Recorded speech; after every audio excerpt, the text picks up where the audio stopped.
የተገረዘችን ሴት እንዴት ማርካት ይቻላል? ግርዛት ስንል ብዙ አይነት ግርዛቶች አሉ። በዋነኝነት ግን ክሊቶሪየስ የምንለው በጣም ብዙ ነርቭ ኤንዲንግ ሴት ልጅን እርካታ ላይ ሊያደርስ የሚችለው የሰውነት አካል በከፊል ወይም ሙሉ ለሙሉ በሚባል ሁኔታ ተቆርጦ ሲነሳ ነው። ስለዚህ አንድ ሴት ክሊቶሪየስ ከሌላት እርካታ ላይ መድረስ ትችላለች ወይ? አዎ በደንብ ትችላለች። ሴት ልጅ ብዙ የእርካታ አይነቶች አሏት። ከክሊቶሪየስ ውጭ ቫጃይናል የምንለው አለ። ማለትም በፔኔትሬሽን ቢያንስ 10 ደቂቃ እስከ 15 ደቂቃ በየሴቱ ይለያያል። በፔኔትሬሽን እርካታ ላይ ልደርስ ትችላለች። ተጨማሪ ደግሞ ጂስፓት የምንለው አለ።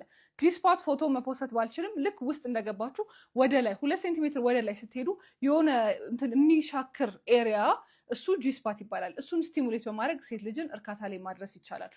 በዋነኝነት ግን እንድትረዱ የምፈልገው ነገር ሴት ልጅ ተገረዘች ማለት ክሊቶሪየሷን ብቻ ሳይሆን የምታጣው ብዙ የስነ ልቦናዊ ጫና አለው። ማለትም በሰውነቷ ኮንፊደንስ ልታጣ ትችላለች። ኢንሴኪዩሪቲ ያለ ብቻ ብዙ አይነት ኢፌክቶች አሉ። ስለዚህ በዋነኝነት መነጋገር ያስፈልጋል። ከእሷ ጋር ጊዜ ወስዶ የሚያስደስታትን ነገር እዛው ኢቫሉዌት እያደረጉ በደንብ በኮሚኒኬሽን ነው እሷን እርካታ ላይ ማድረስ የሚቻል።